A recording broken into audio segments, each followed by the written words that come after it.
Forever their life will be defined by this cataclysmic moment. Destiny doesn't knock on any door.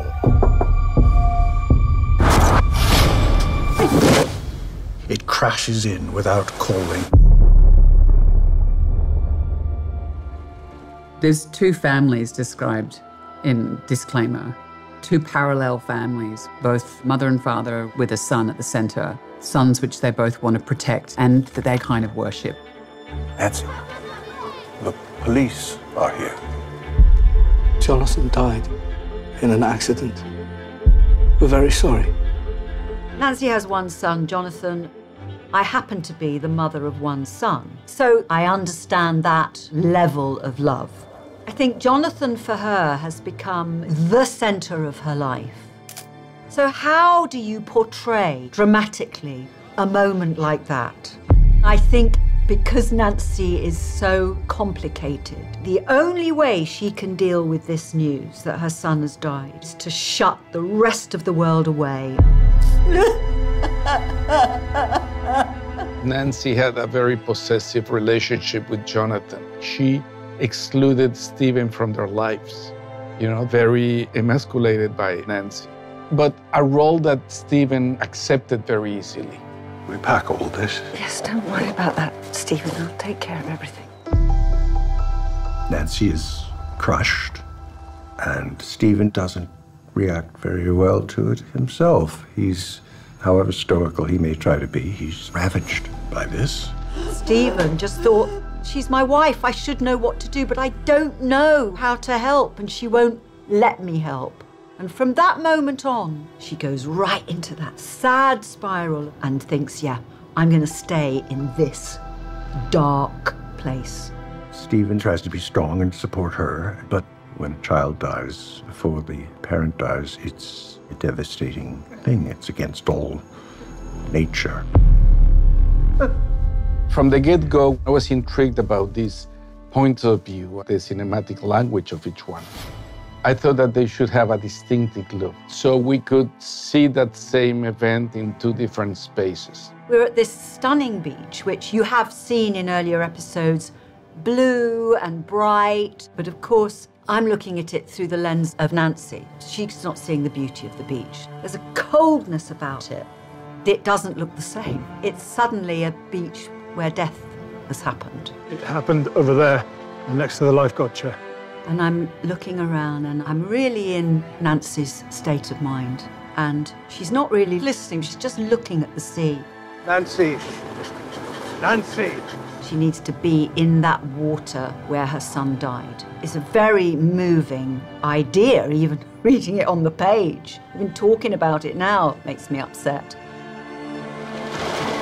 Forever their life will be defined by this cataclysmic moment. How do you live after a moment like that?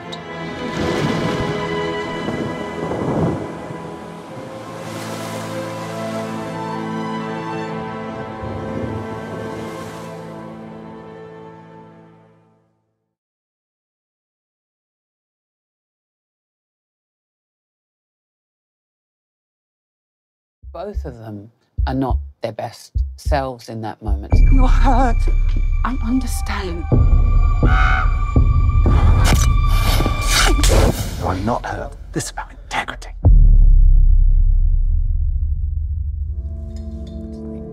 You go from an intimate domestic history with these two characters to this cruel, cold exchange between them. Nick's come to keep you company while you're away.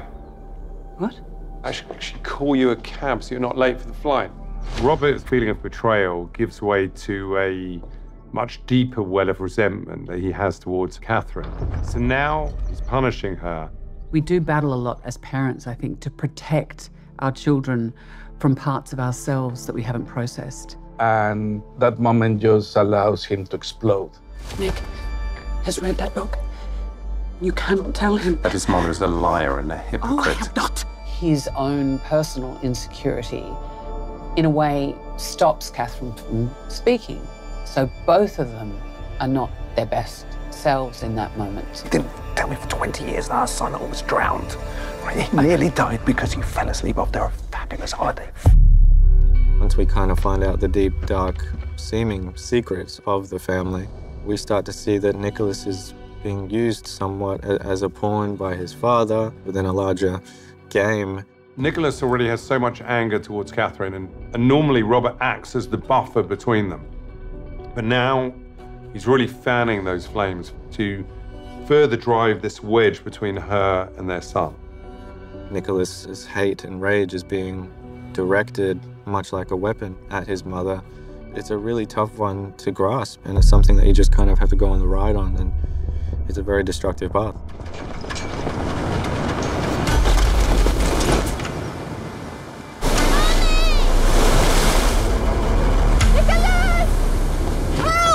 Why did Jonathan save Nicholas? Often, I don't think you're in touch with the reason that is making you do things in that moment or at all. Sometimes you can be guilty of a mission. And as you see at the end, she's relieved about the outcome. I want him to die. You don't deserve us. Now get out.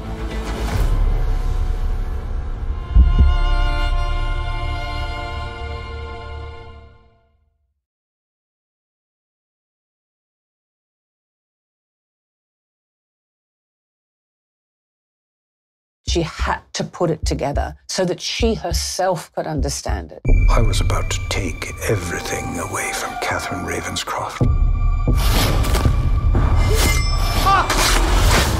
Now I can start.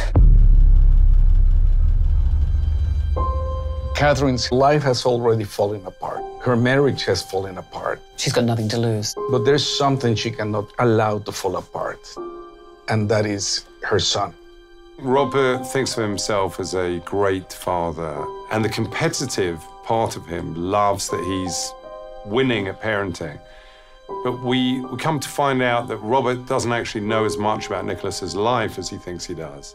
And in fact, he may not really know his son at all. Being the parent of 4 children, I really understand parental guilt.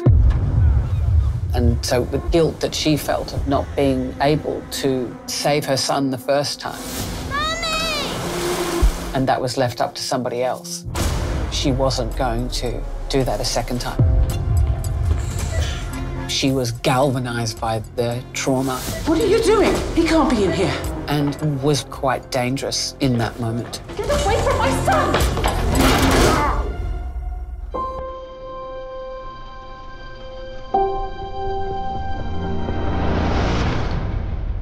You don't get a complete picture of what sort of family they were. On the surface, they seem to be a relatively normal family, to all intents and purposes. But they didn't really ask a lot of questions of one another. There are a lot of things we don't want to know, and that we don't want known about us.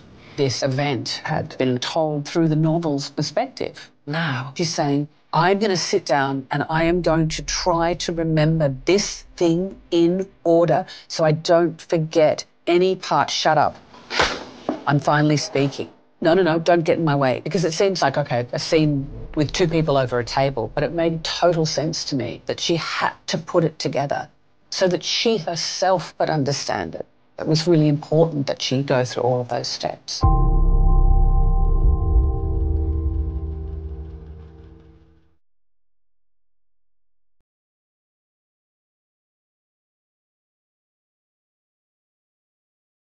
The test I always said to myself was, if they go back and watch it again, then they'll have a completely different perspective. Why didn't you question it? No, Mr. Ravenscroft, why didn't you? My character didn't know how to even process or explain to herself or to other people what had gone on all those years ago. It's important to know that first 6 episodes we didn't hear everybody's voices. Yes. And now we're going to hear her voice.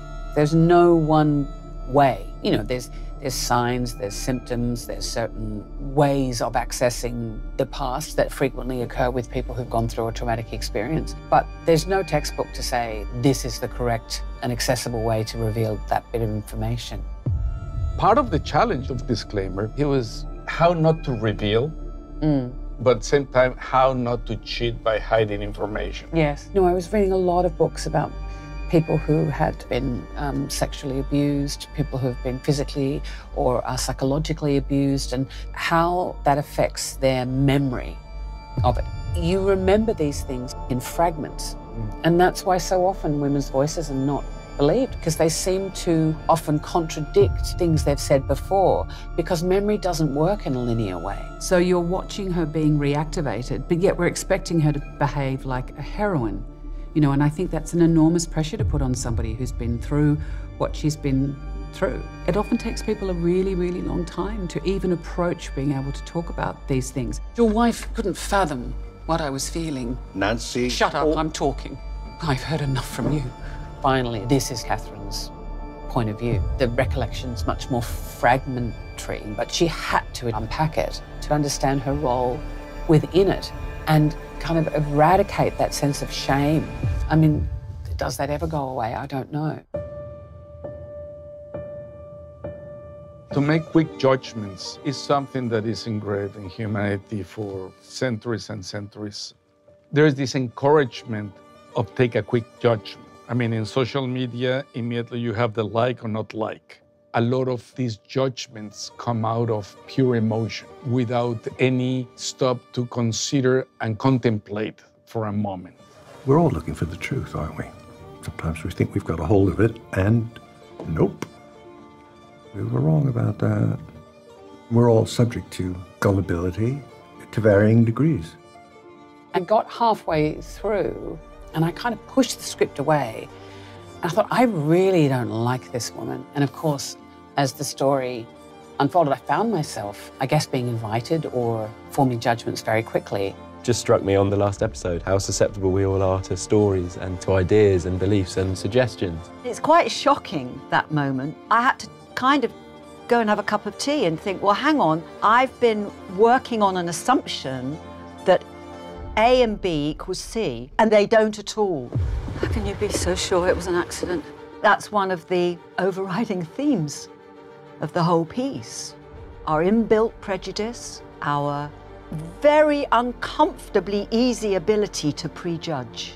Of course, within any story, we're never really not judging, and this kind of shows us the destructive nature of judgment. You don't deserve us.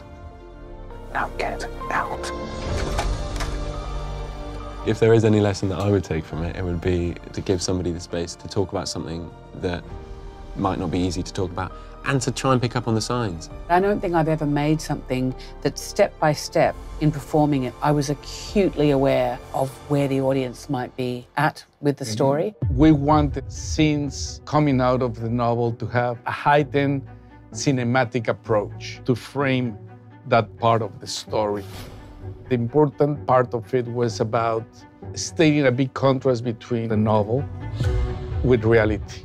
It's radically different between one version and the other. You have in the book this seductive Catherine with this red swimming costume, while you have in the reality a more reserved Catherine with a one-piece swimming suit. You see in the hotel room, in the ceiling, you have this kind of erotic fresco of Greek gods, while in Catherine's memory is a reproduction of the death of St. Catherine. Cate and Alfonso really included me in the process of finding the differences between what we were calling fictional Catherine and real Catherine. It was a story of contrast. Jonathan, as we see him in the second half, he's a real ball of anger and hatred. I suppose if Jonathan number one is the deer in the headlights, Jonathan number two is the car coming at the deer. The test I always said to myself was, if they go back and watch it again, then they'll have a completely different view, or they'll be able to see maybe a very small, seemingly inconsequential gesture or moment or connection or avoidance, and then they might be confronted with the prejudice that they entered the story with, but not in a way that's manipulative. Oh, God. If you think about it, one of the reasons she has a difficulty telling the truth to Stephen is out of compassion. The same reason she didn't tell the truth to Nancy.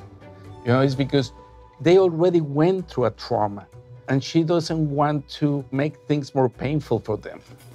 You just have to know it's not easy. Mrs. Brigstock, it's actually very, very complicated. Complicated? No, no, no, no. No, it's not complicated. Oh. I'm dying. When you unearth these things, you re-experience them. And so the shock that you experience is as great as the moment in which it happened. And then when your nearest and dearest don't believe you, then that's almost another traumatic experience. I know I should forgive you. But the truth is I can't. Because you're managing the idea of me having been violated by someone far more easily than the idea of that someone bringing me pleasure. Really at the centre of this story is Nicholas and what happens to the children of those people who've experienced trauma. What's painful about that is that they do deeply love one another. They just don't fully understand what has happened to them as a mother and a son. When he learns that his mother didn't do the terrible things that he thought, it's like another stage of grief. It's another stage of shame, but it's an overwhelming sense of love, and everything is okay.